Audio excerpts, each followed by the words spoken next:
অন্বেষা, তুমি আবার আজকে লেট? ম্যাম, অনুষ্কাও রোজ লেটে আসে, কিন্তু আপনি ওকে কিছু বলেন না, আমাকেই বলেন। তুমি আবার মুখে মুখে তর্ক করছো? ম্যাম, আপনিও তো আমাকেই বকেন, তাই আমিই তো বলবো।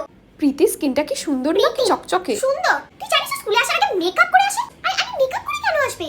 ন্যাচারাল গ্লো বলে তো একটা ব্যাপার আছে। দেখ আমার মুখে, আমি একটু মেকআপ করি না, কিন্তু আমার মুখে একটা গ্লো আছে না, ন্যাচারাল গ্লো, যেটা ওর মধ্যে নেই। প্রীতি নাকি সুন্দর। অন্বেষা, তুমি 50-এ মাত্র 20 পেয়েছো। ছি ছি ছি। এই তুই কত পেয়েছিস? 45। 45? তুই আর আমি মোটামুটি তো সেমই লিখেছিলাম। তুই আমি যেগুলো জিজ্ঞাসা করলাম তুই বললি সেগুলো তুই জানিস না। যখন জানিস না তুই লিখলি কি করে? 45 পেলি কি করে?